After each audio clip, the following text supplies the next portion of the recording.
Assalamualaikum warahmatullahi wabarakatuh.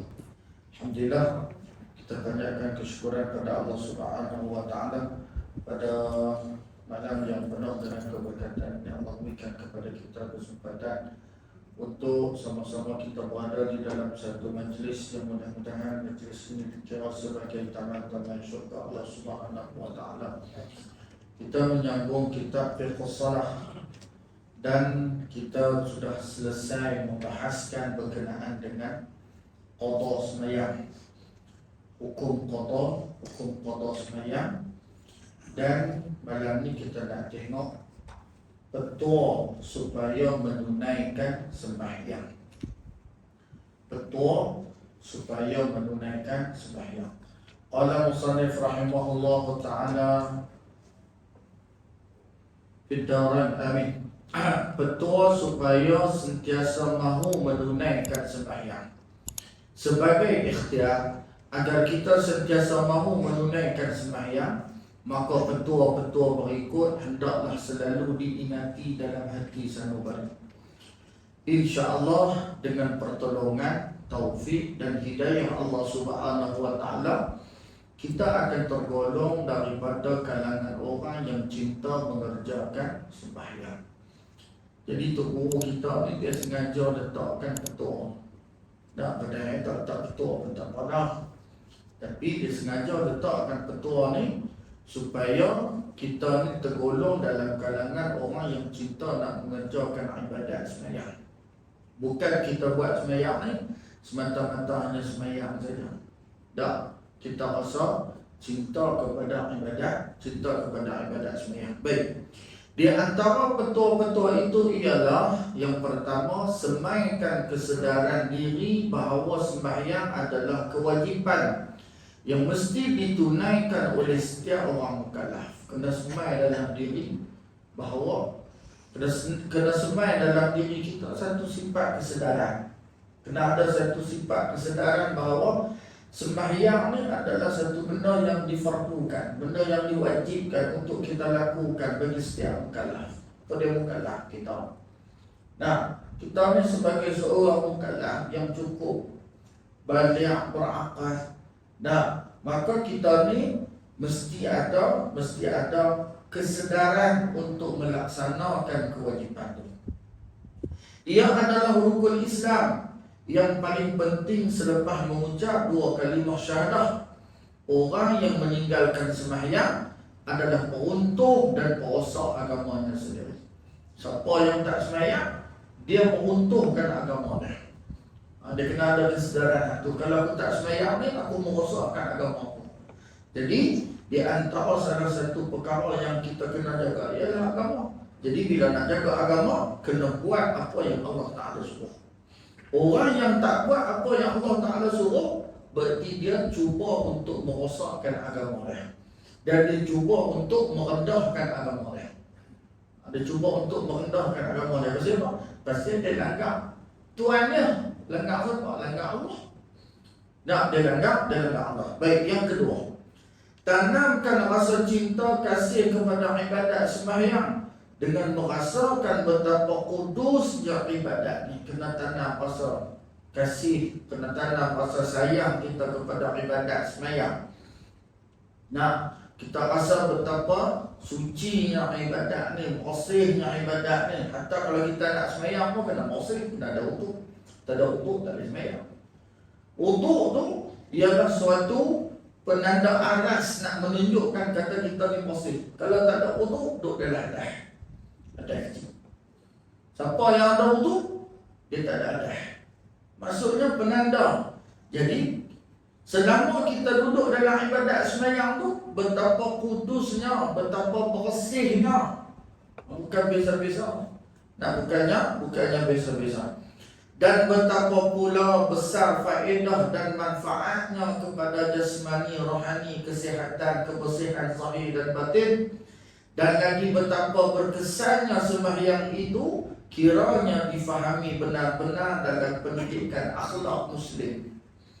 Nah, dan Muslimah agar berbudi pekerti mulia. Memang besar sekali sumbangan sembahyang kepada pembentukan masyarakat kerjasama, harmoni dan bersatu padu. Jadi kalau kita tengok dalam sembahyang itu sebenarnya dia nak membentuk pribadi, malah dia menyumbang kepada masyarakat yang sempurna. Masyarakat yang sempurna, masyarakat yang akan bersatu padu, masyarakat yang akan tolong-menolong. Bila kita sembahyang, tambah pula campur dengan sembahyang berjemaah. Daripada sembahyang jemaah ni kita boleh kenal kawan. Daripada kenal kawan ni pun kita tahu dia ada masalah, tak ada masalah. Nah, sebab tu sembahyang adalah satu ibadat yang cukup mulia. Yang ketiga, tanamkan rasa bertuah, bangga dan mulia dengan ibadat sembahyang. Kena tanam rasa bertuah. Aku boleh sembahyang, rasa bertuah, rasa mulia, rasa bangga dengan ibadat sembahyang. Kerana ia adalah satu penghormatan besar bagi si hamba yang hina. Satu penghormatan yang besar ni bagi kita. Nah, kerana dibenar menghadap Tuhan yang maha besar lagi maha agung daripada segala yang agung. Boleh menghadap Allah. Padahal kita ni hina lah kita ni, tapi Allah Ta'ala nak jumpa kita. Dan Allah Ta'ala nak jumpa kita. Kalau ada tanam hati kita berasa tu, akhirnya kita akan buat amal ibadat, kita akan buat sembahyang ni sungguh-sungguh. Pasal kita nak jumpa kan dia. Kita nak jumpa dengan Raja, nak jumpa dengan Agung, kita buat persiapan. Berasa bangga tak kira nak buat persiapan semua. Sanggup beli baju Melayu hak Allah mahal berkatuh padahal nak pakai sekali. Nah, padahal nak jumpa dengan Agung, jumpa dengan Raja, itu dia pun sekali itu je. Nah, lepas tu boleh jumpa dia tak? Tak boleh dah. Tapi jumpa dengan Tuhan, Raja segala raja ni, Allah. Nah, Allah ni hamai bila gimana pun jenis Allah Ta'ala tetap akan benar. Mai bila jenis macam mana pun Allah Ta'ala tetap akan benar. Cuma satu je masalah ya, kalau dalam bab ibadat, dalam bab Islam ni banyak nak suruh letak kesedaran. Dia tak mau ada penguasaan. Ini masalah yang berlaku.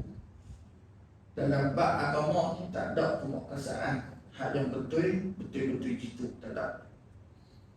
Sana ada kesedaran saja. Contoh macam bayar zakat. Kenapa kesedaran? Kalau tak ada kesedaran, dia bayar zakat tak bayar. Kalau betul lah ada penguasaan, nescaya pungutan zakat bukan zakat puluh juta, silap-silap boleh sampai bilion. Boleh jadi. Tapi tak dijadikan penguasaan dalam bab ibadat. Macam mana orang boleh letak pemikiran untuk diadakan penguasaan dalam bab cukai, sehingga diambil bahagian, dibuat satu bahagian penguasaan dalam bahagian cukai. Siapa yang tak bayar cukai dicari sampai lubang saji. Nak keluar daripada Malaysia, ada di immigration, dia tahan dulu ni, ada duit cukai kena bayar dulu. Kalau tak bayar duit cukai tak ganti. Kena bayar duit cukai, tak bayar cukai tak lepas. Tapi dalam bab zakat ada. Sehingga akan ada ramai mana yang tak bayar zakat. Pasal tak ada penguasaan. Mana kita hanya dididik kena ada kesedaran. Banyak mana sangat yang ada kesedaran. Ramai mana sangat yang ada kesedaran. Nak dibandingkan dengan sepatutnya kena ada penguasaan. Sayyidina Abu Bakar As-Siddiq radhiyallahu anhu bila dia naik jadi khalifah, di antara perkara yang dia tentang, dia buat penguasaan sungguh-sungguh. Yang pertama murtad. Yang kedua, ada yang sudah tidak mau membayar zakat. Lalu dibuat penguasaan sampai kepada perang. Berlaku perang, bunuh. Penguasaan sampai tahap tu. Sampai tahap tu. Tapi bila baik kat kita, undang-undang syariat, hak yang baru berapa kerat dia nak lawan. Baru berapa kerat bukannya banyak mana pun. Dan penguasaan dia tak ni lagi pun, baru diletakkan enactment pun. Enactment pun. Penguasaan tu tak ada lagi pun. Dia lawan habis. Sanggup mencari pelbagai alasan nak lawan. Aku nak buat ni lah konser malam ni. Nah, sanggup cari macam-macam alasan sehingga akan letak kat alasan dia pun sokong Palestin. Dia pun sokong Palestin. Jadi pilih. Ustaz, satu alasan tak banyak. Betul tak tahu dia. Anda ingat tengok. Hatu sanggup pula nak buat penguasaan. Nah, sanggup nak buat penguasaan. Dia cari sampai peluang kecil besar-besar. Tak tahu dia. Sanggup dia cari. Kan tak boleh tauliah ni. Penguasaan tauliah berlaku di zaman pemerintahan khulafah. Pemerintahan Turki Osmaniyah. Turki Osmaniyah dah tak kenapa? Kerana berlaku di sana penyelewengan. Jadi tak siapa nak mengajar kena tak tauliah. Betul bagus, tak ada masalah. Tapi penguasaan tauliah diletakkan dalam ni bukan kerana hak tu, tapi kerana politik ada dendam. Ini masalah yang timbul. Tak masalah yang timbul. Sepatutnya penguasaan pada benda yang sepatutnya, tapi diletak penguasaan pada benda yang bukan sepatutnya. Ini zalim lah. Ini dia panggil, ini dia panggil zalim. Ini kena tengok balik lah. Tak nak kena tengok balik. Baik. Yang keempat, semaikan rasa penuh cinta kasih, ketakwaan, keimanan dan kesyukuran kepada Allah yang Maha Esa, yang Maha Pemurah, lagi yang Maha Pengasihani. Rasakan dalam hati betapa banyaknya budi baik Allah terhadap dirinya yang memang tidak dapat dibalas, ditebus dengan apa jua pun. Kena tanam dalam diri kita. Tanam dalam diri kita ni Allah Ta'ala bagi macam-macam. Kita tak boleh nak tebus. Tak boleh nak tebus. Nak balas pun tak boleh. Segala nikmat yang Tuhan bagi kita nak balas tak boleh. Tak boleh balas. Macam ibu yang mengandung seorang anak. Mengandung anak tu tak boleh balas. Walaupun dia menyara mak dia. Dia menyara, dia bagi bulan-bulan sebulan 50,000. Nilai yang begitu besar sekalipun tetap tak boleh nak membalas jasa mak yang mengandungkan dia. Tak boleh. Melahirkan dia tak boleh. Tak boleh. Tetap takkan boleh. Sebab tu Allah Subhanahu wa Ta'ala meletakkan membuat kebaikan kepada ibu dan ayah ni dengan dihubungkan ayat jangan menyekutukan Allah, suruh buat ibadah. Allah Ta'ala mulakan ayat dalam surah ayat wa qadha rabbuka alla ta'budu illa iyyahu wa bil walidayni ihsana. Wa qadha dengan makna dan dihukumkan kamu. Maksudnya hukum tu maksudnya dan diperintahkan kamu supaya kamu menyembah Allah. Wa qadha rabbuka alla ta'budu. Kamu menyembah Allah dan dihukum dan diperintahkan kamu supaya kamu membuat baik kepada mak bapak kamu. Buat baik kepada mak bapak kamu.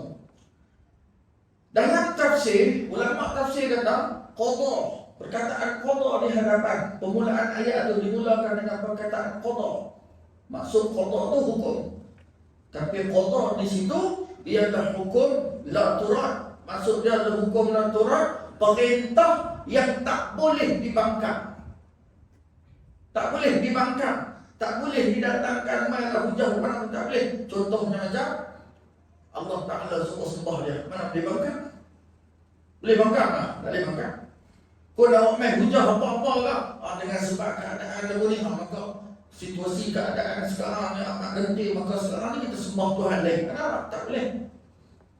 Gentil tak macam mana pun kita, sembahan kita ialah Allah Subhanahu wa Ta'ala. Ammar bin Yasir, anak kepada Sumayyah, dia tengok mak dia kena bunuh, ayah dia kena bunuh, adik-adik dia akan kena bunuh. Bila sampai kepada dia, Tuhan dia kata, kembali kepada agama asal, akan selamat. Limpatkan mulut dia kata, aku kembali kepada agama asal. Kembali kepada agama asal itu berhala Tuhan aku lah, maksudnya aku tu lah, tinggal. Memang mulut dia kata macam tu, tapi dari sudut akidah, dari hati dia tetap mengatakan Allah Tuhan dia, kerana nak menyelamatkan nyawanya. Situasi itu, tapi dari hati tak sama. Nak menyebut bahawa beribadat kepada Allah, menyembah Allah Subhanahu wa ta'ala, mulut dengan hati mesti seria. Kalau mulut kata aku tak mau ibadat Tuhan, hati pun tak mau ibadat Tuhan, itu maksudnya dia lawan. Jadi qada dengan makna hukum la turah, perintah yang tak boleh dibangkang. Tak boleh dibangkang. Apa dia? Tak boleh dibangkang berkenaan dengan Allah Ta'ala suruh sembah dia. Yang pertama. Yang kedua, tak boleh bangkang untuk buat baik kepada mak bapak. Tak boleh bangkang. Buat baik kepada mak bapak. Buat baik kepada mak bapak ni hukum ataupun perintah yang tak boleh dibangkang. Buat baik pada mak bapak. Jahat macam mana dia sekalipun, buat baik dengan dia, tetap kena buat baik. Tetap kena buat baik. Walaupun berbeza agama. Katakanlah seorang anak dia masuk Islam, mak bapak dia tak masuk Islam, tetap kena buat baik pada mak bapak dia. Bukan berarti dia dah masuk Islam, jadi tak payah untuk soal peduli. Dah. Tetap dia kena buat baik kepada mak bapak dia. Buat baik kepada mak bapak dia. Ini tak boleh. Dan hukum yang tidak boleh dibangkang. Hukum yang tak boleh dibangkang. Dan samalah macam apa yang jadi ni Allah Ta'ala bagi kat kita semua sembahyang. Hukum tak boleh dibangkang. Tak boleh dibangkang. Sebab apa? Sebab kalau kita tak balas, boleh balas. Apa yang Allah Ta'ala bagi tak boleh balas.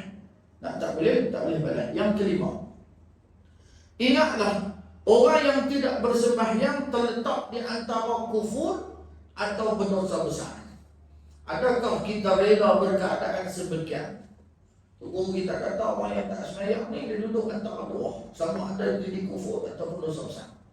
Kufur dengan sebab apa? Kufur dengan sebab dia kata sembahyang tu kau wajib, jadi kufur. Dosa besar sebab dia tinggal sembahyang kerana balas dia tu. Kalau dia tak mau sembahyang, dosa besar. Jadi di antara dua tu, dia bukan duduk di tempat yang selamat. Dua tempat yang tidak selamat bagi orang yang tidak sembahyang. Sudah pasti keadaan semikian tidak menjaminkan keselamatan diri dan agama. Maka kecelakaanlah dan nerakalah padanya nanti. Wa'ayazubillah. Dan orang yang tak mau sembahyang, orang ni orang yang celaka dan orang ni akan diletakkan dalam neraka. Yang keenam, ingatlah pula bahawa orang yang tidak bersembahyang adalah manusia yang paling jahat dan paling keji. Yang tak sembahyang ni paling jahat, paling keji.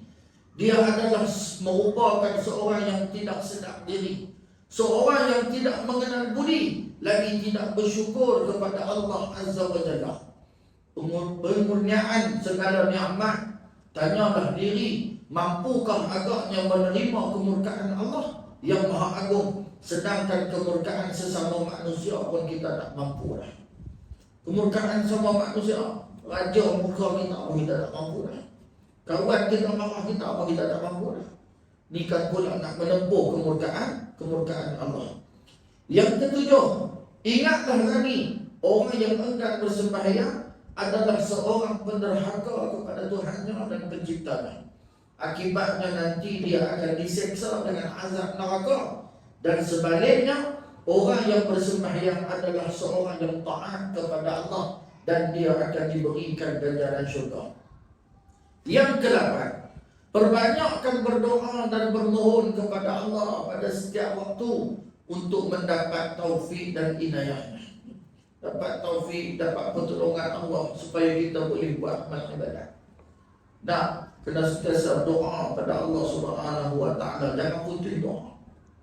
Nah, janganlah tinggalkan membaca doa yang dibaca oleh Nabi Ibrahim alaihissalam pada setiap kali berdoa selepas sembahyang. Pas azan, pas iqamat, doanya Rabbi ja'alni muqimas salat wa min dzurriyyati Rabbana wa taqabbal du'a Rabbana ighfirli wa liwalidayya wa lil mu'minina yawma yaqumul hisab. Wahai Tuhanku, jadikanlah daku orang yang mendirikan sembahyang Dan demikianlah juga zuriat keturunanku. Ini Nabi Ibrahim doa. Nabi Ibrahim doa, Rabbi ja'alni muqimus salah, wahai Tuhanku, jadikanlah aku orang yang mendirikan sembahyang. Nak menunjukkan bahawa Nabi Allah Ibrahim alaihi salam sudah sembahyang. Tapi sembahyang macam mana? Wallahu a'lam. Ini dibahas oleh ulama. Adakah sembahyangnya sama macam mana sembahyang yang telah disyariatkan oleh Nabi Allah kepada Nabi Allah Muhammad SAW? Ada takbir, ada rukuk, ada sujud, dan tidak. Itu kan? Wallahu a'lam. Ada ulama kata sama. Ada ulama kata dah. Nah, tapi bunyi sembahyang lah. Apa dia? Sembahyang menyembah Allah Subhanahu wa taala dengan cara syariat pada ketika itu. Nah, dengan cara syariat pada ketika itu. Ada ulama kata sama, tapi waktu yang berbeza. Hanya sembahyang pagi dengan malam. Pagi dengan malam. Nah, macam kita sembahyang ada 5 waktu. Waktu ni. Macam puasa. Nabi Daud puasa, tapi puasa Nabi Daud selang satu. Kita puasa sebulan. Nah, kita puasa sebulan Ramadan. Maksudnya syariat itu dah ada. Syariat itu dah ada. Turun sampai kepada Nabi kita Muhammad sallallahu alaihi wasallam, dilengkapkan dengan selengkap-lengkapnya. Al-yawma akmaltu lakum dinakum wa atmamtu alaikum ni'mati wa raditu lakum al-Islam dinan. Allah Ta'ala turunkan ayat ni. Hari ini kata Allah, kami dah sempurnakan syariat. Maksudnya syariat itu ada zaman dulu ada, cuma dilengkapkan. Bagi ta'ala yang mana? Disempurnakan. Allah Ta'ala sempurnakan syariat. Jadilah macam mana sembahyang kita hari ini sesempurnanya. Subuh 2 rakaat, Isya 4 rakaat. Ini semua macam mana? Kesempurnaan syariat selama selama 23 tahun Nabi kita Muhammad SAW menjadi Rasul. Nah, syariat itu datang. Baik. Wahai Tuhan kami, perkenankanlah doa permohonanku. Wahai Tuhan kami, kurniakanlah keampunan kepadaku dan kepada kedua ibu bapaku, serta kepada orang-orang yang beriman pada hari berlakunya hisab. Ini doa Nabi Allah Ibrahim. Minta supaya dia ni termasuk daripada kalangan orang yang sembahyang, dan minta supaya zuriat-zuriatnya juga termasuk daripada kalangan orang yang mengerjakan ibadat kepada Allah Subhanahu wa taala. Akhir kata, dengan mengingati petua-petua tersebut tadi, dan juga dengan mengetahui tentang kedudukan mulia dan kepentingan ibadat sembahyang dalam Islam, dan lagi dengan memahami dan mengerti tentang hikmah-hikmah sembahyang, serta dengan adanya perasaan takut terhadap dosa dan siksa yang akan menimpa orang yang meninggalkan sembahyang, insya-Allah dapat menolong dan mendorongkan seseorang untuk menunaikan kewajipan sembahyang. Wallahu muwaffiq. Bila ada hak ni semua dah, dia kata ada dah petua sikit, ada dah dalam diri kita ni, kita duk tengok dah hikmah sembahyang, perasaan takut kita kepada Allah dengan dosa, dengan azab semua ni, maka akan timbullah dalam diri kita mendorong dan menolong untuk kita melakukan ibadat sembahyang. Boleh kata tepuk dada, tanyalah iman kita mana. Nak sembahyang ke tak nak sembahyang ke? Bagi pada kita dari pilihan kita. Pilihan kita, bukan kita kata nak persembahan tak sembahyang, nak buat ke mana? Allah Ta'ala takdir ku tak sembahyang. Itu salah. Kita sendirilah yang memilih untuk tak mau sembahyang. Sebab Allah Ta'ala dah perintah. Bila Allah Ta'ala dah perintah, maka pilihan kita nak buat atau tidak. Kalau kita buat, kita ikut arahan Allah. Kalau tak buat, kita langgar arahan Allah. Maksudnya, itu dia panggil takdir ikhtiar. Takdir ni, dia ada 2 jenis. Satu dia panggil takdir kauni, satu lagi dia panggil takdir ikhtiari. Ikhtiari ni pun disebut juga dengan takdir syar'i. Takdir kauni ni, takdir yang kita tak boleh ubah.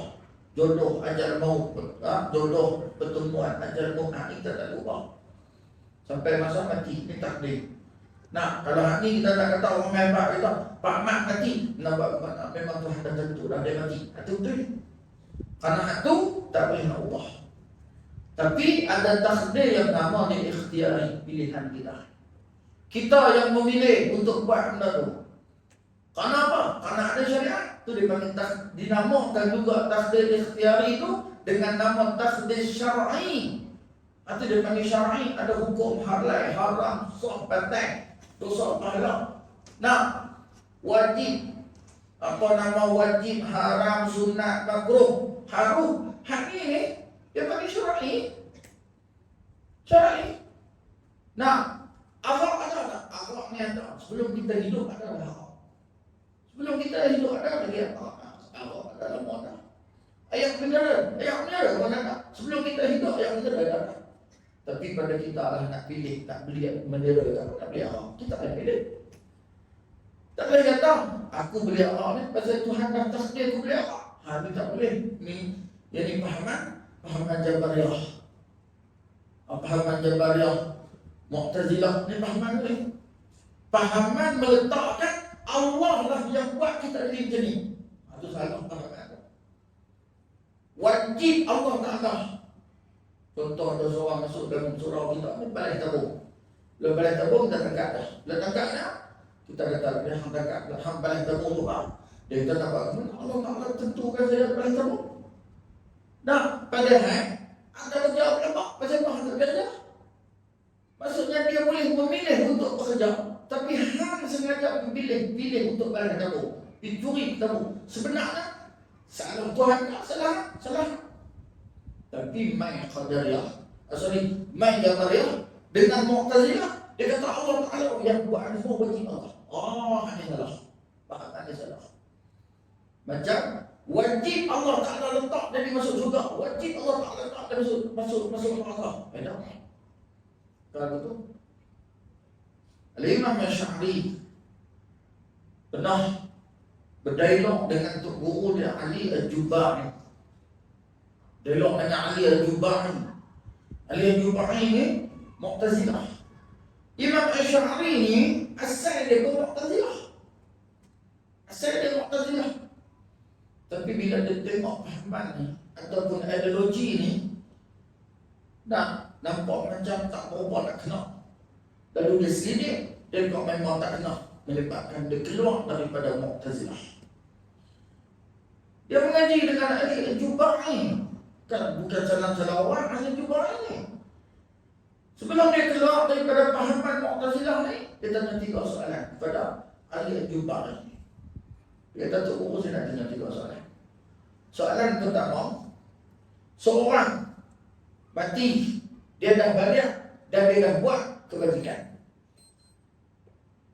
Nombor 2, mati, dia dah balik dan dia buat kejahatan. Nombor 3, mati, dia tak dan balik, dia mati. Lalu 3 ni, tak mana Allah Ta'ala nak letak dia. Allah Ta'ala nak letak tak mana. Ini pahaman Mu'tazilah kata. Yang pertama, dah balik, dia buat kebajikan, wajib Allah Ta'ala letak dia dalam syurga. Wajib Allah Ta'ala letak dia dalam syurga. Nombor 2, mati, baliklah, tapi buat jahat, wajib Allah Ta'ala letak dia dalam neraka.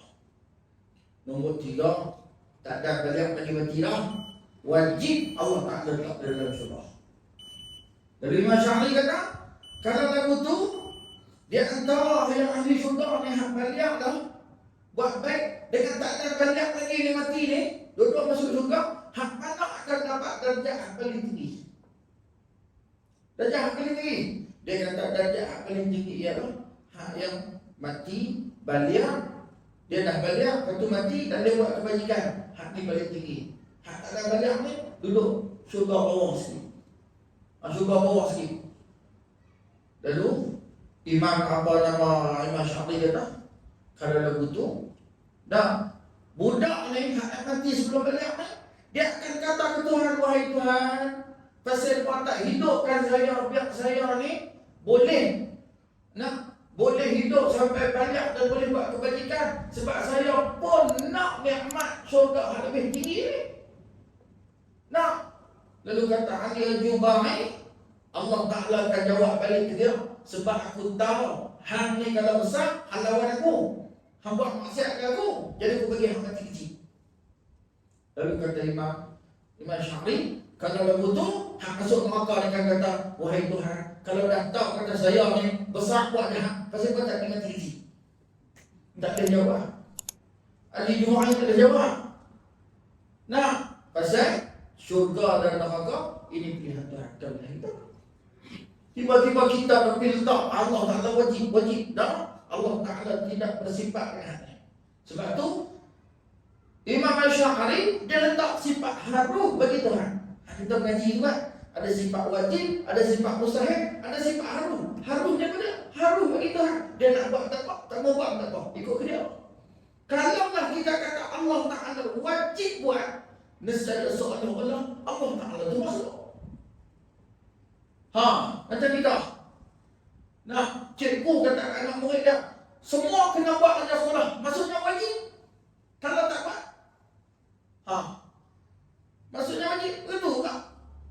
Kita kata Allah Ta'ala wajib buat manusia. Wajib Allah Ta'ala buat manusia. Dah, ikut dia. Dia nak buat tak buat. Ikut suka dia. Sama lah macam nak meletakkan hambanya, duduk dalam syurga, duduk dalam neraka. Itu hak dia, itu hak kita. Itu haknya, kita tak boleh kata Allah Ta'ala wajib bagi orang yang sembahyang masuk syurga. Tak juga. Itu ada Nabi sebut dalam hadis, ada orang sembahyang hanya dapat penat dan lelah. Hanya dapat penat dan lelah. Nak menunjukkan bukan? Betul? Apa yang sembahyang? Kami sembahyang tu sebab perintah Allah. Sebab itulah ulama tasawuf dia letak martabat yang paling tinggi sekali. Bila buat amal ibadat kerana Allah, bukan buat amal ibadat kerana syurga. Nampak tu? Bukan buat amal ibadat kerana syurga. Macam anak murid mengaji, dan dia buat ngaji sungguh-sungguh ni kerana apa? Kerana nak bagi dia cerdik. Nak bagi dia cerdik. Itu martabat paling tinggi. Tapi kalau dia mengaji, kalau dia mengaji ni kerana nak bagi orang kenal dia, tak kenal lah. Nak kata kenal lah. Ini beza. Lepas tu guru apa nama Syed bagi perumpamaan mudah lah. Kalau kita yang pihak ke orang, aku cerdik, dengan orang yang kata hang cerdik, mana lagi tinggi martabat? Orang kata hang cerdik, daripada kita sendiri kata aku ni cerdik. Bila kita kata aku ni cerdik, orang nampak apa? Orang kata dia ni akan jadi dia sendiri. Tapi kalau orang kata dia cerdik, itu nak martabat. Tapi Imam Ghazali kata, disebabkan kita tak boleh nak capai kepada martabat tinggi itu kerana Allah SWT, maka bolehlah kita ambil aku buat amal ibadat ni sebab masuk syurga. Boleh ya? Imam Ghazali kata tak apa. Nak aku buat amal ibadat masuk syurga, memang tak masuk syurga. Nak memang kita nak masuk syurga. Jadi penentuan syurga dan neraka ni hak Allah. Kita hanya habaq saja. Kita hanya hak sembahyang masuk syurga, tak sembahyang masuk neraka. Bila kita kata lagu tu, bukan bererti ada orang dia terasa dia kata puji syurga. Dan puji syurga tak tahu kami cuma habaq siapa sembahyang masuk syurga, siapa tak sembahyang masuk neraka. Dia kata, Tuhan kata hak sembahyang masuk neraka. Kalau hak sembahyang masuk neraka, hak tak sembahyang lagi telah masuk neraka. Orang tak puji syurga, hampa je tentu siapa masuk syurga masuk neraka. Dah hampa dah. Ni ada orang domel ni 23. Aku puji syurga duk kat lepak saja, pasal lepak ada mesti syurga neraka. Bukan makna syurga neraka duk kat kita. Kita cuma apa? Siapa tutup aurat masuk syurga, siapa buka aurat masuk neraka. Bukan berarti kita yang menentukan syurga neraka. Kita cuma habaq. Yang berkaitan sama siapa? Ini banyak lah. Kadang-kadang bila dia tak jelas. Baik, selesai. Ilmu fardu ain. Lepas tu kadang-kadang Ya. Kita tampil ke hidayah, taufik dengan inayah harus barulah Hidayah, taufik dengan inayah. Hidup kita ni tak boleh terlepas daripada tiga ni. Hidayah, taufik dan juga inayah. Kalau kita betul-betul nak bicara satu-satu ni dia banyak. Tapi secara ringkas untuk kita faham bagi jalan hidayah ni banyak. Hidayah ni petunjuk. Bila kata petunjuk tu dengan makna, kalau kita kata ada, kita tanya ada, semayang wajib tak? Semayang wajib. Itu maksudnya dia sudah dapat hidayah. Hantar tak tuntut orang? Aku tahu. Memang tahu tuntut orang wajib. Berarti dia sudah dapat hidayah. Taufik apa dia? Taufik ni macam kehendak. Ada orang dia tahu hantar tak semayang tu wajib. Aku tahu semayang wajib. Tapi pasal tak semayang. Pasal tak ada kehendak. Kehendak nak semayang tu tak ada. Nah, kehendak nak semayang. Yang ni kita cerita ringkas je lah. Kita ringkas nak pergi faham lah. Dia tak ada kehendak. Hantar tak tutup orang tu wajib. Tahu? Tapi pasal tak tutup. Pasal tak ada kehendak. Kehendak kita sendiri untuk buat benda tu tak ada. Yang kedua. Dan yang ketiga inayah. Inayah ni pertolongan daripada Allah. Kita ada tahu kata apa nama Allah SWT Muhammad. Kita tahu berkenaan dengan wajib sembahyang. Kita nak sembahyang ada kehendak. Tapi kalau tak ada pertolongan Allah tak boleh juga. Sebab tu Nabi SAW kata ke Abu Zar, wahai Abu Zar, setiap hari perbanyakkan zikir la ilaha illallah. La haula wala quwwata illa billahil aliyyil azim. Kerana apa? Kerana dia adalah kunuz. Dia adalah di antara salah satu orang kata apa, tempat simpanan harta. La haula wala quwwata illa billahil aliyyil azim. Tak ada daya upaya kita. Kita tak ada daya, tak ada upaya melainkan Allah Subhanahu wa taala. Allah lah yang bagi kita, menyebabkan kita boleh buat segala-galanya oleh Allah. Ini tauhid ini. Allah lah. Kalau Allah Ta'ala tak bagi, sebab tu kita diajak waktu azan, hayya 'alas salah, hayya 'alal falah, kita jawab apa? La haula wala quwwata illa billah. Tak ada daya upaya. Nabi pesan ke Abu Zar, wahai Abu Zar, perbanyakkan zikir ni. La haula wala quwwata illa billahil aliyyil azim. Sebab tu zikir ni ialah kekuatan bagi orang Islam. Zikir ni sebenarnya adalah kekuatan bagi orang Islam. Ulama kata zikir ni ada 3 jenis. Yang pertama, zikir seumpama ubat. Zikir ni jadi macam ubat. Bila sakit baru cari ubat. Bila demam baru cari Panadol. Macam tu lah. Kalau tak demam tak cari Panadol. Sama lah. Bila dia susah, gelisah, baru dia pergi cari, baru dia zikir. Kalau tak ada susah, gelisah, zikir pula. Ini nombor 1. Nombor 2, zikir seumpama makanan. Zikir seumpama makanan ni dengan makna macam kita makan lah. Setiap hari ada makan. Siapa pagi, tengah hari, malam. Macam tu juga zikir ni kena ada dalam hari kita, setiap hari kita. Kena dijadikan sebagai wirid, sebagai ulangan. Setiap hari kita tu zikir tu ada. Pagi ada, tengah hari ada, malam ada. Seumpama makan. Kalau kita tak makan, tak makan tak boleh. Nak kalau tak makan, tak boleh, kena makan. Jadi bila nak makan, ada waktu-waktu dia, samalah macam zikir, kena jadi hati. Jadi duduk martabat nombor 2 tak apa. Dan yang ketiga, martabat zikir yang paling tinggi, nak boleh kekuatan ni, dan zikir seumpama nafas. Zikir seumpama nafas dengan makna macam nafas. Nafas bukan penting. Maksudnya dia sentiasa berzikir, tak kira waktu. Ni pasal nafas mana ada penting. Almarhum Tuku Haji Rifan, dia ni sampai tahap tu, anak murid dia duduk cerita, tidur dia tu, bawa dia pergi kuliah. Masa nak balik kuliah, dia terlena kereta. Tidur dia tu, ni keluar daripada mulut dia ni, angin yang keluar tu bunyi Allah, Allah, Allah. Martabat dia. Betul tu. Kita tak boleh lagu tu. Kita tak boleh lagu tu, ambil martabat nombor 2 tu. Apa dia? Jadikan zikir sebagai makanan kita. Kalau nak nombor dua tu pun tak boleh juga. Nak pergi nombor satu tu nampak lekeh kan. Waktu kita resah gelisah baru nak cari Tuhan yang baru. Baru nak zikir jadi masalah. Jadi masalah. Sebab tu ketiga-tiga ni mesti diikat. Apa dia? Hidayah, taufik dan inayah. Karena dia adalah pertolongan Allah. Inayah tu pertolongan Allah. Allah Ta'ala ada bantu. Kalau Allah Ta'ala tak tolong, tak boleh kita. Dan kalau Allah Ta'ala tak tolong kita, tak boleh kita. Ada orang dia tahu kita sembahyang tu wajib. Dia kehendak nak sembahyang. Dia ada nak sembahyang. Siap kata ayah hari ni aku nak pergi sembahyang di surau. Tapi kalau Tuhan tak tolong dia, macam-macam halangan. Macam-macam halangan. Baik. Ilmu fardu ain dan ilmu pelengkap kepada ibadat sembahyang. Ini baru kita nak masuk tu. Nak mendalami ilmu fardu ain, ilmu yang wajib kita mengaji, fardu ain.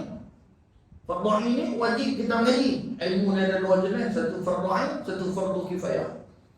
Fardu ain ini iaitu ilmu yang menjadi terakhir. Fardu kifayah ni hak menjadi cabang bawah, cabang. Cabang pergi mendalam, itu dia bagi fardu kifayah. Contohnya macam fiqh. Fiqh ni hak yang fardu ain tu hak mana? Hak fardu ain tu terakhir. Hak kita dapat terakhir itu saja. Contohnya fiqh adalah fiqh ada sembahyang. Sembahyang tu memadai, hanya kita tahu rukun dia sembahyang benar-benar selesai. Dekat itu saja. Fardu kifayah mendalam lagi. Mendalam lagi dalam bab sembahyang ni ada kata lagu ni, Imam Malik kata lagu ni, Imam Syafi'i kata lagu ni, Imam ni kata lagu ni, pasal hati dia pergi kifayah. Memadai dalam satu negeri kita, dalam satu kawasan kita ni ada seorang yang sudah mendalami. Habislah kita selesai. Habislah kita selesai. Pasal dah memang ada jenis tok guru yang memang alim ni. Dan memang alim ni. Cuma bagi kita hak yang kata fardu ain tu hak terakhir. Hak terakhir ni yang kita nak kenal. Hak terakhir ni yang wajib mengaji bagi setiap orang.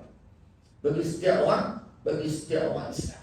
Menjadi satu kewajipan. Baik. Berilmu sebelum sembahyang. Jadi nak sembahyang kena ada ilmu. Tak boleh sembahyang betul saja, kena ada ilmu dulu sebelum nak sembahyang. Sebelum anda bersembahyang, terlebih dahulu anda wajib mengaji dan belajar tentang ibadat yang akan anda kerjakannya nanti. Supaya ibadat yang anda laksanakan itu molek sempurna. Kalau tidak demikian, besar kemungkinan ibadat yang anda lakukan itu tidak sah atau rosak ataupun rendah nilai mutunya. Jadi sebelum kita nak sembahyang, kena belajar dulu macam mana kita nak sembahyang supaya ibadat sembahyang kita jadi sempurna. Bukan sekat sempurna dan kita nak supaya amal ibadat kita yang kita buat ni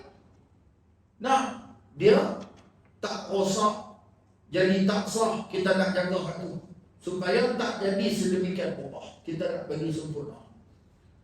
Kita duk puasa, okeylah, selesai lah. Rupanya tak. Kita faham rukun ni pada. Kita faham rukun ni benda yang kita kena buat. Kalau tak buat, jadi tak sah. Kita faham tu. Sebenarnya rukun ni memang itu, tapi nak kena tambah sikit lagi. Rukun tu benda yang kita kena buat. Kalau tak buat, tak sah. Dan bila buat, kena sempurna. Kalau tak sempurna, dia tak sempurna. Yang ni yang orang tinggal ni. Pasal banyak orang dia buat, tapi buat tak sempurna. Contohnya macam sujud. Orang kena sujud. Tapi dalam sujud tu, dia ada syarat sujud. Apa syarat sujud? Dia antara syarat sujud nanti kita jumpa lah. Cuma nak ringkas ya. Dia antara syarat sujud, mesti 7 anggota kena tempat sujud. 2 kaki, 2 lutut, 2 tangan, 1 dahi muka. Mesti kena tempat sujud. Perbuatan sujud ada, tapi tak sempurna sujud menyebabkan tak sah. Contohnya macam mana? Perbuatan sujud dia ada, memang nampak macam sujud, tapi jenis sujud pancak kepala. Ada jenis yang sujud pancak kepala. Tak sah sujud tu. Menyebabkan ibadat sembahyang jadi tak sah. Dia duk puasa betul. Pasal dia duk kata aku dah buat sujud. Nampak tak? Dia duk faham kata dah buat sujud. Dia tak nampak kata nak buat sujud tu ada rukun dah. Dan dia ada syarat-syarat dah. Macam tawaf. Nah, macam tawaf. Dia nampak tawaf tu dia pusing 5 kali. Dia duk nampak yang tawaf tu pusing. Tapi nak menyempurnakan tawaf mesti 7 kali. Assalamualaikum 7 warahmatullahi kali mesti pusing 7 kali. Tapi dia pusing 5 kali. Memang kalau dari sudut mata kaki dia buat tawaf. Buat tawaf. Tapi tak sempurna. Sama lah macam dalam sembahyang. Bukan dia tak sujud, dia sujud tapi tak sempurna. Lagi ini dalam kitab Al-Akhtar minal Musalli. Nah, kesalahan-kesalahan daripada orang yang sembahyang. Kesalahan-kesalahan orang yang sembahyang banyak, dia senarai kat 1000 lebih. Senarai 1000 lebih. Antaranya apa ni? Antaranya dia sembahyang. Duduk antara dia sujud betul macam duduk dia antara dia sujud. Rabbi ighfirli warhamni wajibni wafa'ni warzuqni wa'afini wa'afini. Nak turun sujud kali kedua. Masa nak turun sujud kali kedua dia kata belakang. Ini dia kata belakang. Jadi dia gaul belakang. Boleh tak gaul? Tak ada masalah. Gaul belakang tak ada masalah. Dia gaul belakang satu ya. Bukannya itu. Kalau itu betul Pasal bergerak lebih berat. Tidak. Ni dia gaul pun memang ikut tertib elok. Ikut tertib elok. Gaul pun betul dia gaul. Tapi dia pergi turun sujud sambil duduk gaul belakang. Tak apa. Tak ada masalah. Sujud. Boleh bangkit. Sah tak sujud tu? Tak sah. Pasal apa? Kerana tidak mencukupi syarat. Nak 7 anggota wuduk, 7 anggota sujud mesti ada. Cukup 7 tak? Mana cukup? 2 kaki, 2 lutut. Ni tangan ni satu lah. Satu lagi 2 tangan. Satu ni, satu lutut, satu 2 batu angkat. Sempurna tak? Dah. Macam orang duduk antara sujud, duduk. Nah, lepas tu sujud. Masa sujud kaki yang belah kiri ni betul tak? Kaki kanan duduk betul lagi. Duduk atas ni. Sedangkan mesti duduk betul. Tapi dia duduk betul ni. Boleh bangkit boleh. Sah tak sujud tu? Ada. Sebab tu ni dia kata kena belajar tentang ibadat-ibadat yang kita akan kerjakan nanti. Tambah pula dia masuk macam-macam. Masuk macam-macam. Hak ni kata lagu ni, hak ni kata lagu ni, hak ni kata lagu ni, hak ni kata lagu ni. Dah. Cikgu ni cikgu hentak mai kat kau kenaan dengan video. Baca Fatihah. Baca Fatihah tu kena baca ni sebab tak boleh baca. Kan hak tu disebut nama-nama syaitan. Dalam Fatihah ada 7 nama syaitan. Hak ni pahaman sesat. Pahaman sesat. Dalam ni ada perbahasan dia. Nah, dalam ni ada perbahasan dia berkenaan dengan bacaan Fatihah. Di antara nama syaitan apa dia? Dulillah. Nama syaitan Dulillah. Kana budu, kana sa'in, itu nama syaitan. Kana budu, kana sa'in.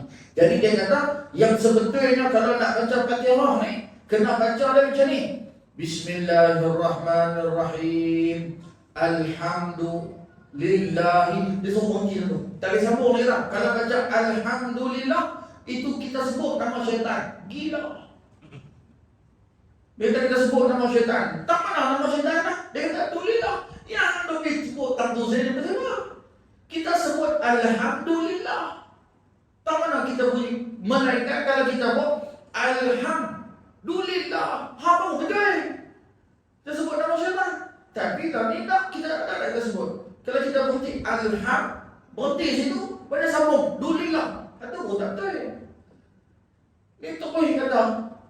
Itu nama syaitan. Jadi betulnya bacaan dia Alhamdulillahi Rabbil Alamin Ar-Rahmanir-Rahim Maliki. Yang dia suruh berhenti dulu. Disakta-sakta kan. Maliki Yaumiddin Iyyaka na'budu. Kita duk biasa baca elok, tiba-tiba nak baca lagu ni. Tak betul itu pahaman sesat. Kononnya nak bawa kepada dengan ajaran tarikat, tapi tak kena. Tarikat ni perlu tak? Tarikat ni perlu, tapi sampai tarikat yang melampau tak boleh. Ini dia panggil melampau kan? Padahal tak ada pun dalam tu nama syaitan. Tak mana nama syaitan tu. Yang kita lebih potong tu boleh jadi nama syaitan. Yang lebih potong tu siapa? Kalau tak potong tak jadi. Dia pergi ambil Alhamdulillah tu. Dua perkataan. Alhamdulillah satu. Lillahi satu. Yang lebih ambil setengah mani campur ni tu. Tak kena. Nak ambil setengah campur. Itu tak kena. Nak tu tak kena. Itu orang panggil tasawuf yang menyimpang. Nak tasawuf yang menyimpang. Baik, sebab tu nak kena tengok balik lagi. Satu. Kita tu merasa dari sudut akal kita memang buat sujud, tapi orang sujud tak kena macam sujud atas rupiah. Pakai rupiah tutup dari itu sujud atas rupiah. Sujud atas rupiah. Ini nak kena betul tu. Ni yang kata nama rukun tadi. Baik.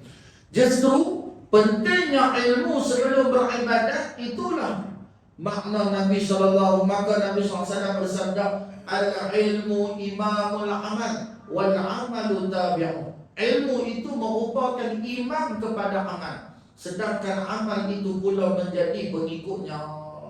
Nah, ilmu itu imam kepada amal. Jadi kalau kita buat sembahyang imam dekat, makmum dekat. Imam tu ilmu, amal tu belakang, makmum tu amal. Nah, dengan makna bila ilmu kata macam tu, baca tu sama macam imam rokok, dia rokok sama tu. Ilmu kata tak sah. Ilmu kata haram kan? Ilmu kata macam tu. Ini kata ilmu. Nah, ini kata ilmu tu jadi imam, menjadi panduan pada kita. Kalau ilmu kata macam tu kita tak boleh nak bercampur dengan ilmu. Tak boleh campur dengan ilmu. Bila kita bercampur dengan ilmu, hak ni yang jadi menyebabkan ibadat kita tak sempurna. Contoh, turun sujud. Imam Syafi'i kata turun sujud ni, turun lutut, turun tangan, turun muka. Imam Syafi'i. Imam Malik turun tangan, turun lutut, turun muka. Imam Malik macam tu. Dia turun tangan tu, maksudnya masih ada dalam konteks ilmu tu. Ulama-ulama bahas ni masih duduk dalam konteks ilmu. Tiba-tiba buat satu benda hak yang keluar daripada konteks ilmu. Mana? Ini guna sembahyang. Sujud aku turun muka dulu.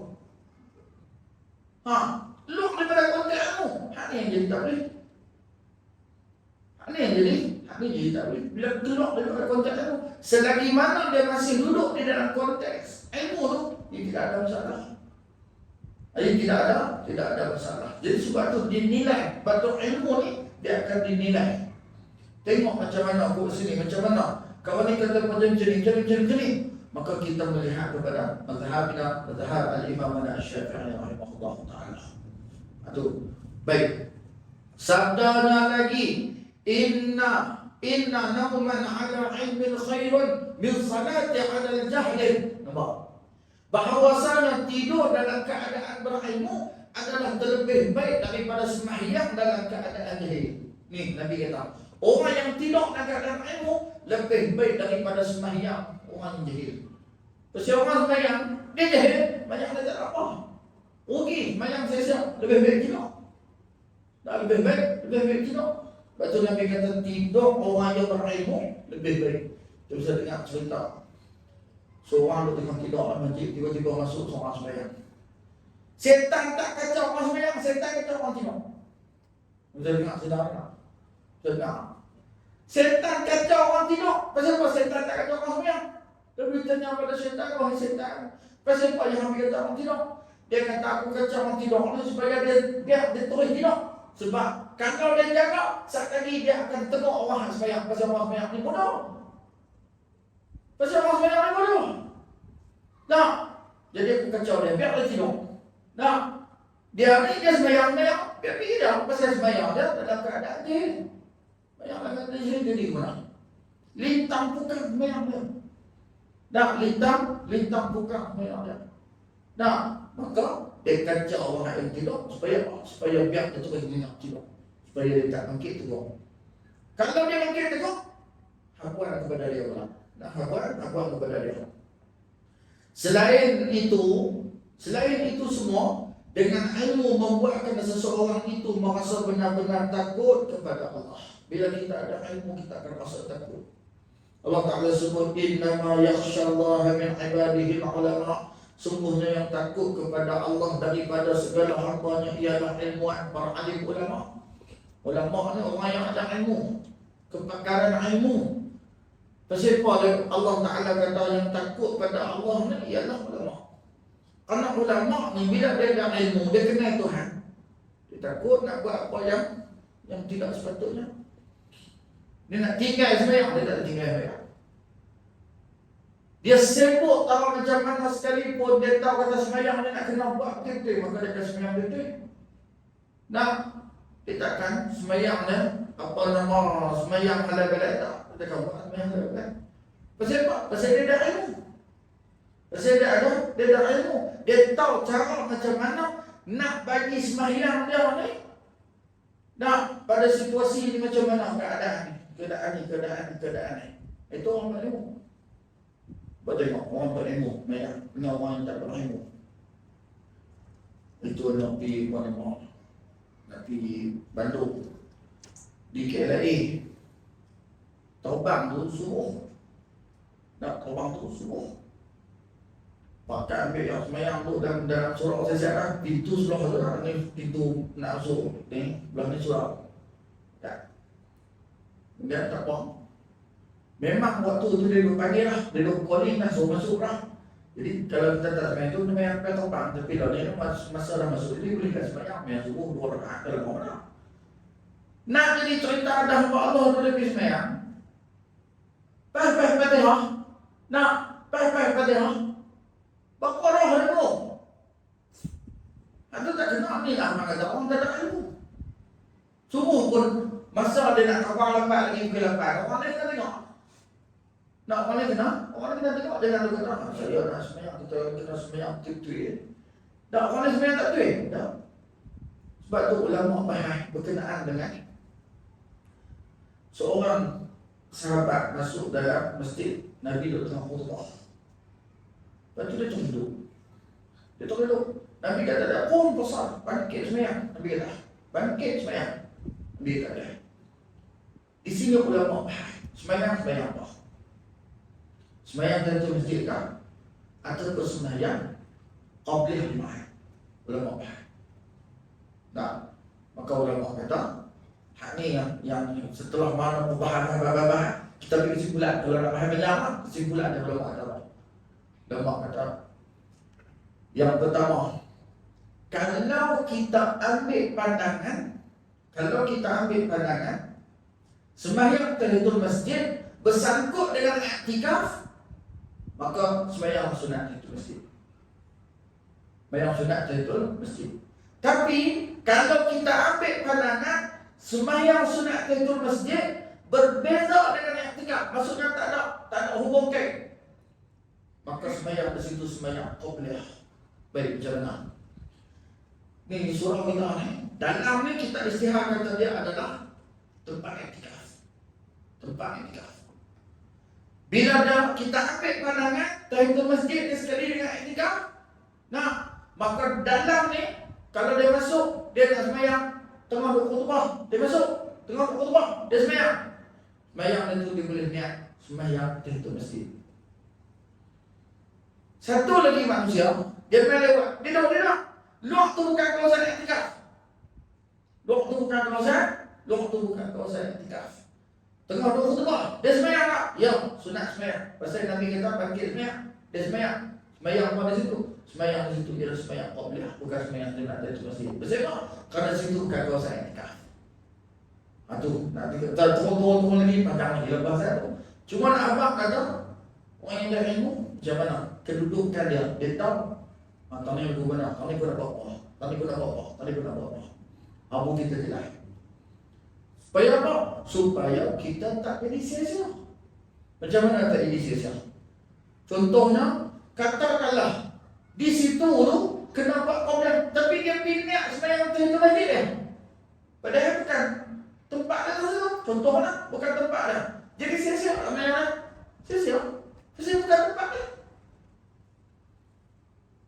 Mayang sunat ihram. Tapi habis mayang sunat ihram tu. Kena mayang sunat ihram tu. Hai, tak apa kena. Hak ni yang ulama faham. Supaya kita buat amal ibadah kena seperti mana yang dikehendaki. Seperti mana yang dikehendaki. Supaya kita buat tu jadi tak sia-sia. Supaya kita buat tu jadi tak sia-sia. Sungguh kita sembahyang, tapi sembahyang jadi sia-sia. Boleh jadi sembahyang jadi sia-sia. Pasal apa jadi sembahyang sia-sia? Sembahyang tak kena boleh jadi. Nah, salah tempat boleh jadi. Boleh jadi. Nah, boleh jadi. Perasaan takut kepada Allah akan menimbulkan rasa kehebatan, keagungan, kebesaran, ketinggian, keilmuan dan kekudusan Allah Jalla Jalaluhu. Dari perasaan takut itulah yang akan menghasilkan khusyuk yang merupakan hal yang amat penting sekali dalam ibadat sembahyang. Seseorang hamba Allah yang mahukan kemenangan dunia dan juga akhirat. Firman Allah, qad aflahal mu'minun alladzina hum fi salatihim khashi'un. Sesungguhnya telah beruntunglah orang-orang yang beriman, yaitu orang-orang yang khusyuk dalam sembahyang. Wallahu a'lam. Di situ kita sambung apakah ilmu yang utama berkaitan dengan ibadat sembahyang. Ilmu apa yang penting untuk menjadi pelengkap. Sallallahu alaihi wasallam Muhammad walhamdulillahirabbil alamin.